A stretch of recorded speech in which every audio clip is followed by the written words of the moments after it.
Hello and welcome to this conversation at the Media Rumble.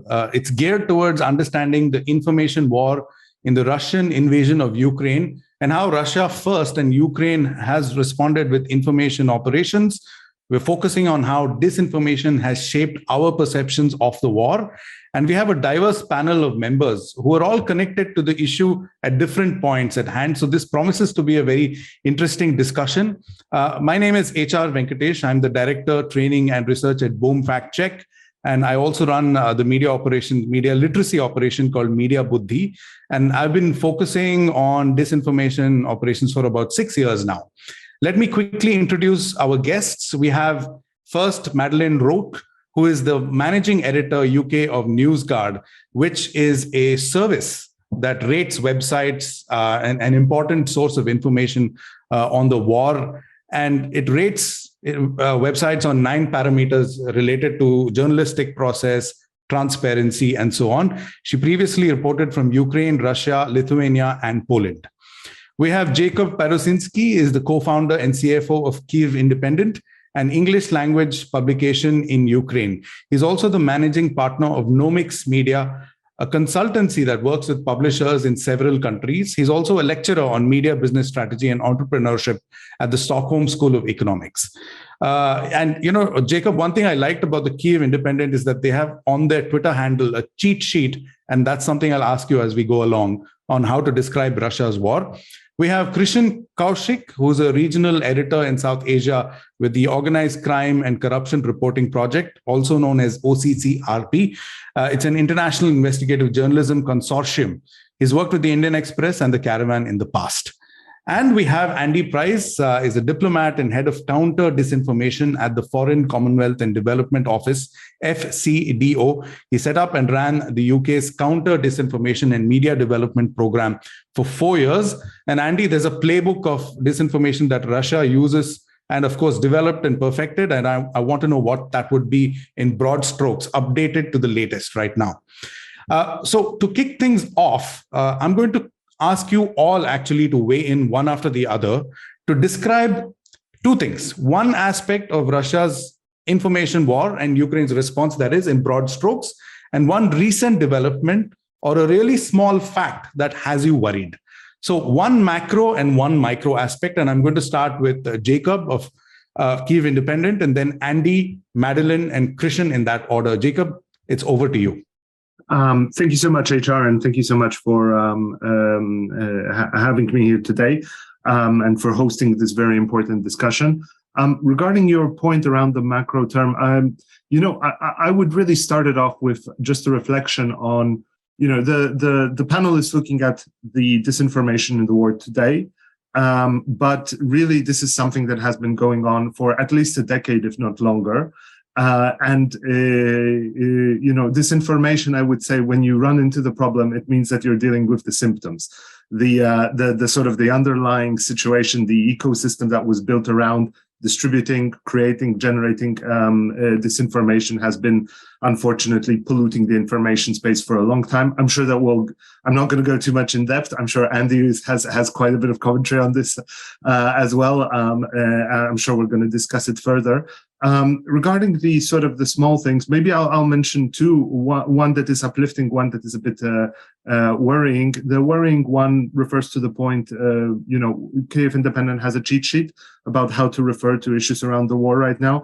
Unfortunately, the editorial team had to put that together because we see, despite the fact that the war is going on for 8 years now, we see the same mistakes and the same sort of tropes being repeated. I would say mostly accidentally, sometimes maliciously, which is a big problem. The more positive one is that we see a great amount of creativity of people who are now finding new channels and new ways to share information, even amid such censorship as is being deployed in Russia today. Again, something that I'll be happy to explore a little bit further, but thank you so much. Okay, thanks. Andy? Thank you, and thank you very much for the opportunity to speak on this wonderful panel. And the macro fact for me is that the Kremlin have lied throughout this war. From the setup when they deployed their tanks around Ukraine's borders. We're not going to invade, said the Kremlin. Oh no, we won't invade. A week before the invasion, They were still telling the world they were not going to invade. The day before the invasion, they were not going to invade. And then they invaded. They invaded, and during the early stages of the invasion, they set up these incidents in eastern Ukraine to make it look like the Ukrainians had caused the invasion in the first instance. We called them sham fakes. They were really poor quality fakes. They replaced a car and had a car bombing set up. They shelled a nursery from a different direction than it was meant to come from. And so throughout this war, we've just seen these shoddy sham fakes coming from the Kremlin. And that's my macro fact. They lie and they continue to lie. My micro fact, if it could be fact-checked, it would be the Kremlin telling the truth, because it's very difficult to find when they actually say the right thing and when they're actually being truthful about anything. And in preparation for this, I actually tried to find something in the past week that the Kremlin haven't lied about or distracted about or denied, and I couldn't find anything. So unfortunately, I'm going to fail in this task to find a micro. It's all macro. No? Madeline, it's your turn. Thank you. My macro fact. So as part of NewsGuard work to track and debunk disinformation about the war in Ukraine, we have identified more than 200 sites that promote false claims about the war, from Ukraine being a Nazi regime to the US having bioweapons labs in the country. And what's concerning is that even though governments and major digital platforms have banned the Kremlin's top two misinformation channels, Russia Today and Sputnik, the Kremlin's message is still reaching people through hundreds of sites. And thinking ahead, a way of how to, stop these sites or how to at least give users more context about them, we think an effective way might be to roll out source level ratings like we do, so that we can be a bit more preemptive about misinformation, so that a user could know what is the history of the source, does it disclose its ownership, does it name its writers, things like that. And my niche comment is not so niche, it's quite general. My general comment about Ukraine's response is that I think, journalists like Jakub, fact-checking groups like Stop Fake have just been so proactive and so quick to respond to false claims and disinformation that it's really helped strengthen the work of other researchers, fact-checkers around the world.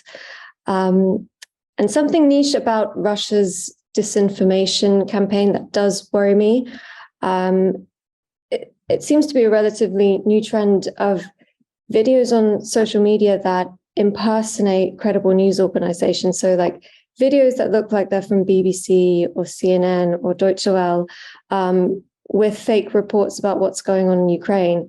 And they are very convincing. They use the font, the logo, and this really seems to fit with the Kremlin's years-long aim of trying to create doubt and confusion about what's real, and then at the same time creating mistrust in these news organizations. Yeah, we're seeing that across the board, and as fact checkers, we run into these kinds of sophisticated videos quite often. More on that later. Krishn, your comment. Thank you, Venkatesh. So the macro thing that I want to speak about is we also have to understand that one of the largest victims of Russia's misinformation campaign are the Russian people, essentially. Of course, there are people outside, but people outside of Russia, they have access to Western news sources. They have access to fact checkers. People living within Russia, they don't have access to many of those tools, of course. So they remain the largest victim of this misinformation campaign, which, of course, the Russian state requires to create a cloak of legitimacy within the country. That this war was required. So that is the large fact that I want to put out there, the macro fact. The micro fact is related to that. I remember meeting this woman when I was in Warsaw. Actually, she was from Kharkiv. She had to leave Kharkiv because of the war. And what she told me, for me, it was new. I'm sure many others already knew this, is that, of course, she had family across in Russia as well, but her Russian family was unwilling to agree to what she was saying, because the propaganda that was being fed to them they believe what Russia is doing is actually right. So this entire idea of denazification of Ukraine. So the people living, their own relatives whom they were quite close to earlier, now they couldn't agree on the basic fact of what was happening and of Russian brutality in Ukraine. So this created a wedge between families, of course. So that's my micro fact over there. Yeah, I mean, we see parallels of that in India as well. And of course, we live in an age where what a fact is it can be disputed when multiple narratives emerge, usually by someone powerful like a state. Andy, this is that question that, we've seen that Ben Nimmo of the Atlantic Council speaks of the Kremlin approach as the 4D approach: dismiss, distort, distract, and dismay. So, first thing one does is dismiss facts that are inconvenient. Second, you exaggerate or invent claims. Third, you turn the accusation back on the accuser or use whataboutery. Fourth, you scare people into thinking that they will face dire consequences of sticking to the truth. Would you say this is still largely the same playbook, or has it been updated? It's the same playbook that they're using, that they've used since I've been aware of disinformation following the invasion of Crimea. If we look at the onset of the war, the denials of the imminent invasion, despite our releasing intelligence and making it clear we knew what the Russian state was planning, and we roughly knew when it was going to happen, they still denied it. They were lying until they were blue in the face. What we've seen in the UK and elsewhere in Europe, where they've been singling out academics or journalists who are standing up to the Russian state and formulating accusations about them to try and make their work less credible. That's been going on since the invasion started. We've seen with the saber rattling about nuclear weapons and what the Russian state has been consistently saying about escalation of countries providing support to Ukraine. That's a dismay tactic. We've seen this throughout. And the distractions, the biolabs narrative that we were talking about earlier, the Nazis narrative, the false equivalency that they claim about events in the past, whether it be in Kosovo or elsewhere, that's all distraction. It's meant to distract people from what they're really doing. I think my favorite kind of distraction was the narratives around some of the war crimes when the UK, the US, that they started out pushing lots of different narratives about the same thing just to create this distraction and confuse us all. So the casual reader, the casual viewer will be left wondering what the truth really is. And this is a technique they've used over years. And we know the playbook they use. So that's their methodology. And then the channels they use from that down, whether it be troll accounts, fake accounts, sock puppet accounts where they control the personality and it says what they want to say, or bots, which are automated accounts. They will have, it's right for any state to be able to make a statement on its behalf. So whether it's the spokespeople, the president, or members of the Duma in Russia, they will make statements, but they're generally false statements backed up by large information campaigns.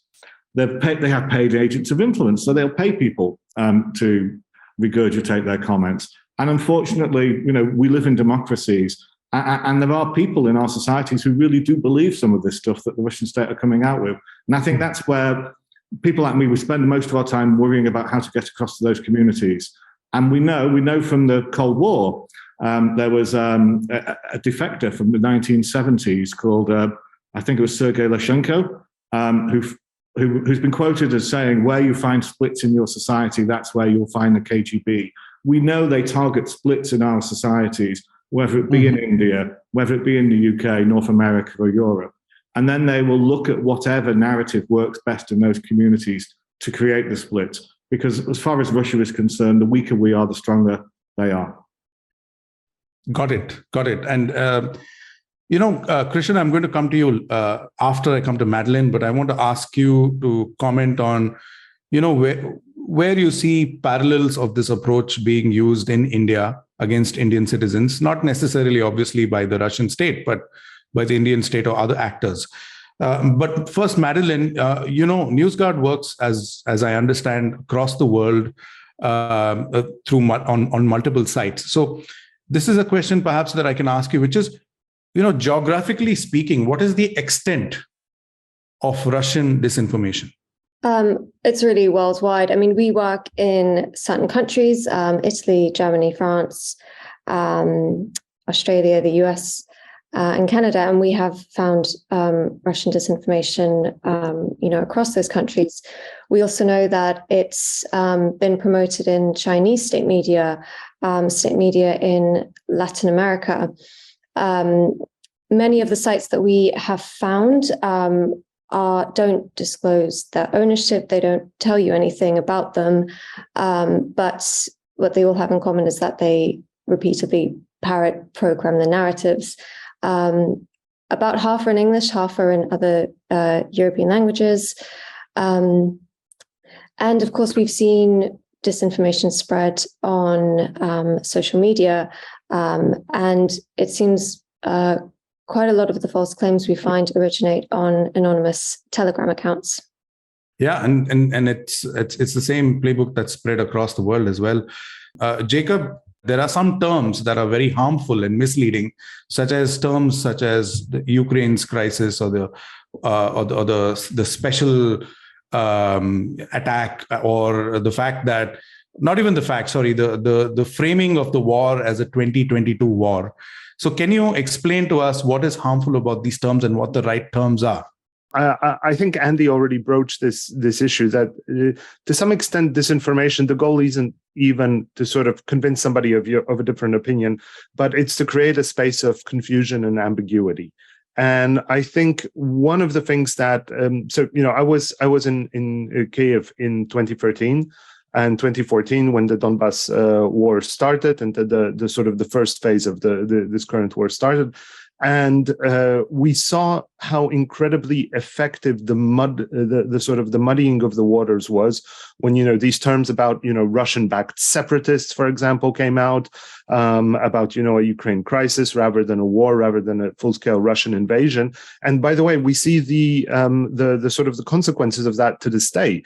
From time to time, even major, news organizations that have been verified by NewsGuard, so we know that they're, quality players will sort of fall back and kind of use these terms, which again are then exploited by a wide range of both, I would say malicious and confused actors. I think we shouldn't underestimate the amount of sort of just poorly informed people shouting across social media as a source of just widespread disinformation. And, I think now when we look at how the full-scale invasion or the current phase of the war took place, one of the things that was extremely encouraging is that across the media spectrum, we saw very clear words about, Russia has invaded Ukraine from the very beginning. And that was one of the things that led to this sort of, I would say, quite phenomenal international reaction to support Ukraine. It was the clarity of the message that really helped. Got it. So yes, for those who are logging in perhaps for the first time and maybe really thinking about the war for the first time, it's Russia's war on Ukraine. It's not the Ukraine conflict. That kind of sends the wrong message. Thanks for that, Jakub. Given that we've had in quotes, the referendum, I want to know what you see the challenges are in the near future, but I'll come to you a little later for that. Perhaps you have a little bit of time to reflect on that question. Krishn, what do you see as someone wearing those two hats, where, working both in the theater of, OCCRP's footprint as well as in India? Yeah, so of course, we can see parallels. The misinformation campaign in India is also humongous at the moment. And like Russia, it is also directed at its own citizens. It's not trying to convince anybody else, honestly. Like something was said earlier about, these deep fakes where they're using videos of platforms like BBC or other platforms to say something to convince the people or something else. In India, you don't even need that, because you actually have the mainstream media, which is not state-owned, repeating certain lies, distorting certain facts, and that convinces people. Even if you think of the use of social media, it are these clips from these mainstream media organizations, that the primetime anchors. Their clips are circulated quite widely, which is then used to create a new kind, establish new facts on the ground, which are definitely not true. So India, unfortunately, is definitely learning from propagandists like Russia at the moment, on how to just, again, muddy the waters, keep everything so confused that, it's very tough for you to believe one source and depend on one particular source.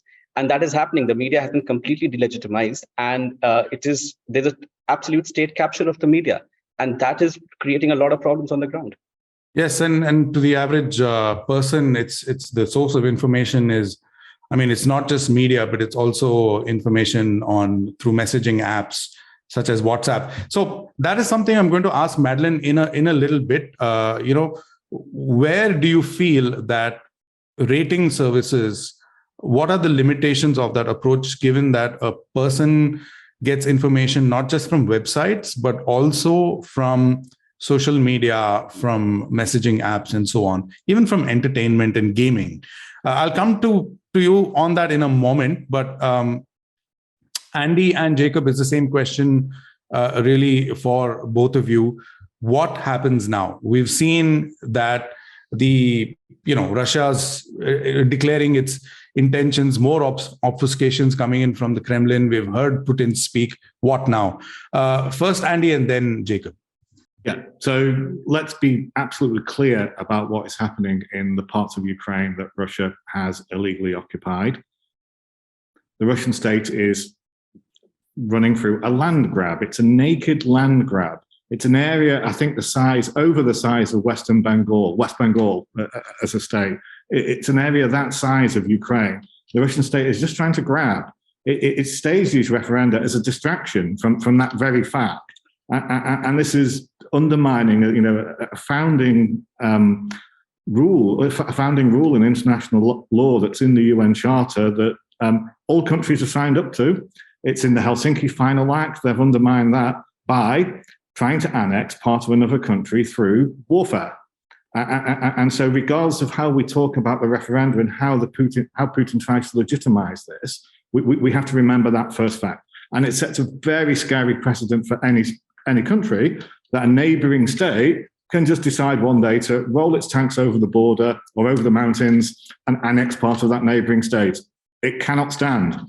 And what we have to ensure now is that the global community gets together and sends a message to Putin in the coming week. There's a UN General Assembly meeting, I think, in the next week, that we don't believe this disinformation, this stuff about referenda where millions of the population have gone to Western Ukraine or Western Europe.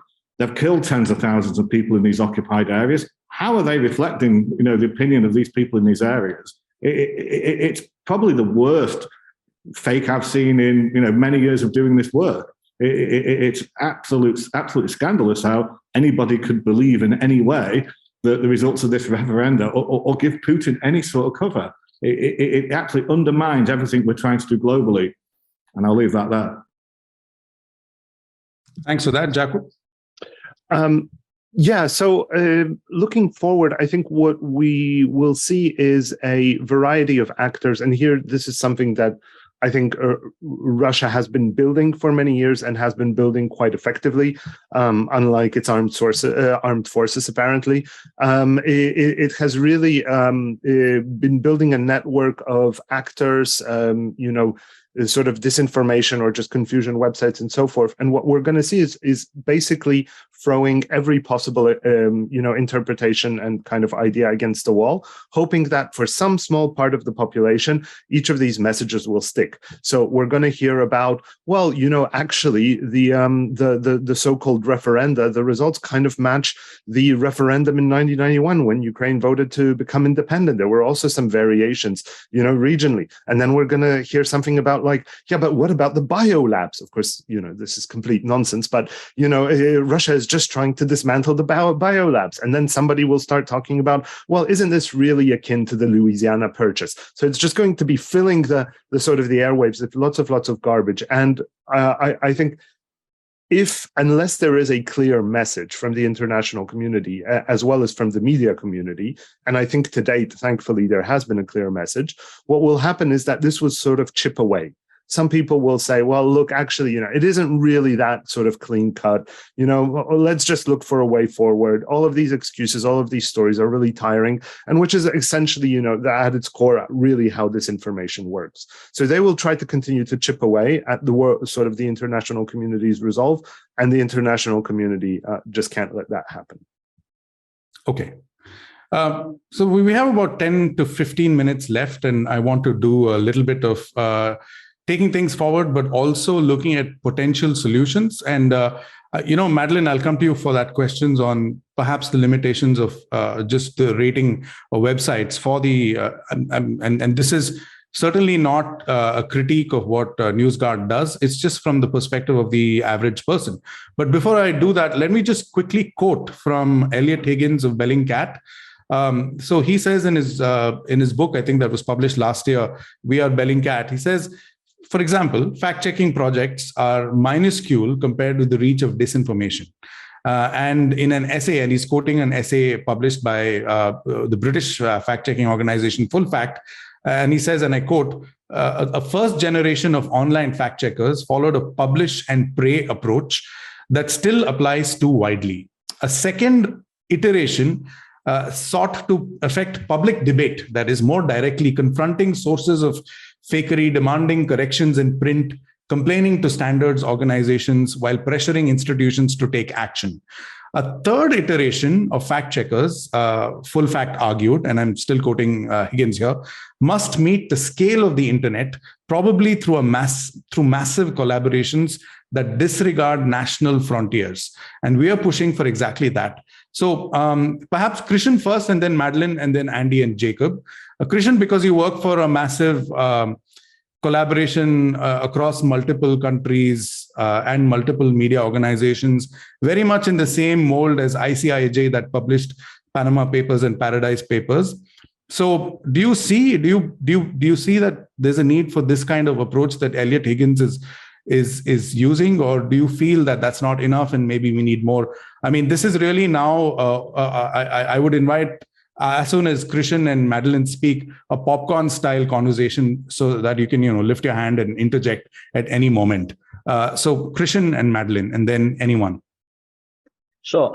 So Venkatesh, I completely agree. So how OCCRP functions, we have our own reporters as well, but we function with a lot of partner organizations. These are independent news organizations in each country, and it completely enhances the kind of work you can actually do. I have a function with two, domestic newsrooms over here.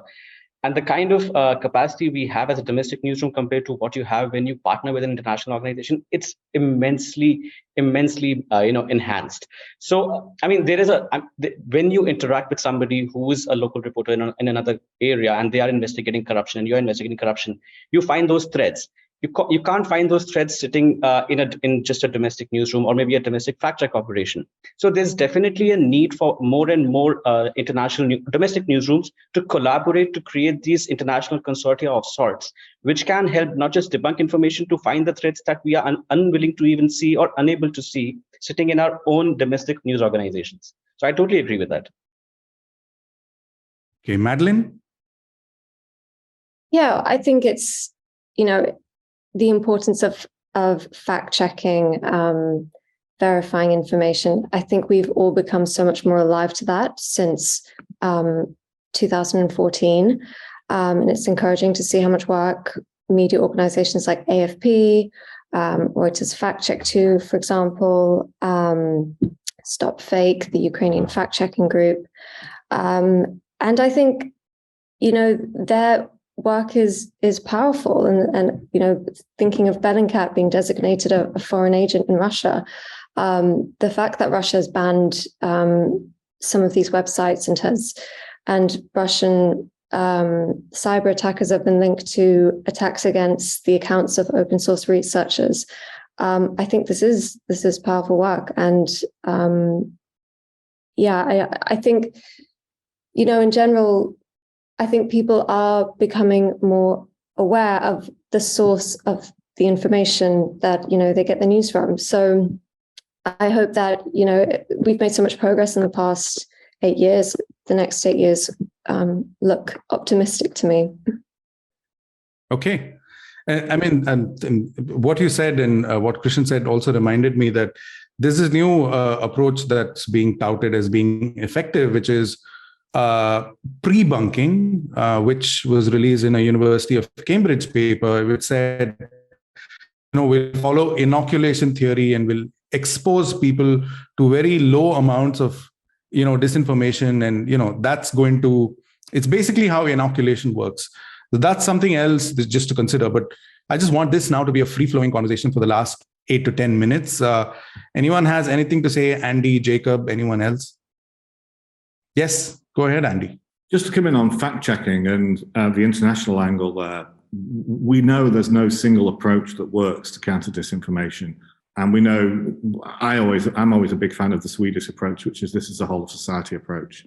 And so fact-checking plays an important role. The ability of individual citizens to choose their sources of information carefully and check their sources is also critical as well. And then we have the wider role of non-governmental organizations in exposing disinformation actors. And what I saw back in April was a number of hearing direct from non-governmental organizations in different countries in Europe on the same weekend that the different far-right racist groups were being told by the Russian state to start talking about refugees on the same weekend. It looked like they flipped the switches in the Kremlin and did this. Now, we wouldn't have spotted that pattern of talking about refugees in that manner if it wasn't for international cooperation between those different groups, because they were doing it in Slovakia, they were doing it in Poland, and they were doing it in Romania. And you have to have that coordination, have to have that cooperation to understand how these things are coordinated. And we have to consider how we do that, not just on fact-checking, but how we do it in other areas as well, so we can all understand the patterns at work here. Got it. Maybe just to add a small comment. I think, I agree with everything that has been said till now. The only thing is that fact-checking in itself, it's not going to be enough, right? Like you need to look at a more broader ecosystem. I think the point around sort of reaching out on the society level, looking at kind of education starting from public school and then sort of, helping immunize almost, people against disinformation is a very useful approach. That said, I would say that, the challenges that are ahead of us are also, we're going to need to scale what we've been doing for the last 8 years in sort of various dimensions. One of them being in terms of channels, because I think we've done quite well on sort of the classical social media and, news in English especially, and as well, and in sort of, Europe, the US, I think there's been a lot of efforts on that. But when we look at TikTok, at Twitch, at Telegram, these are black boxes, WhatsApp, very tricky. And then I think also within an international perspective, disinformation lives in every language differently, and it needs to be tackled there on its own. And so, in English, we're doing pretty well. In other languages, not sure that we're quite ready to celebrate just yet. Yeah, I can say that that's true for multiple languages in India as well. And technology companies and their role and what they can do is of course the ultimate black box. Speaking about black boxes, and we haven't really had the time to speak about that. Krishn, you were going to say something. Yeah, hi, thanks, Venkatesh. So since most of the audience for this panel will be Indian, so I just want to add one thing here. Like when the war began, at least the current hostilities began in 2022. One of the smartest things Ukraine did when I went there, it had created this very open media center in Lviv and later in Kyiv as well. Of course, that was one of the smartest things they did, and anybody could first get registered with the authorities and then could access these media centers where they would bring officials, they would bring experts. It was very helpful for a journalist. This was my first time in Ukraine. I really had no understanding of the country, of the lay of the land, geography, anything. So by creating that media center, they became really open about the kind of information that was flowing, which helped journalists report as to the best of their capabilities. Now, of course, even Ukraine cannot share everything, the final toll of the soldiers, how many people they have, how many Russians have been killed. There is some of course, confusion in those numbers, but then they were willing to share a lot more, which helped every reporter at least report to the best of their capabilities while they were there. I think that was a fantastic job done by Ukraine. Yeah, I mean, we've not had the time to focus on the response by Ukraine, but this is a very, very deep and broad-ranging conversation, and we're getting close to the time when we have to wrap things up. So let me ask each one of you, in conclusion, maybe to perhaps name one resource to follow for those who are interested, or one piece of disinformation to track going forward. It can be very specific, it can be broad.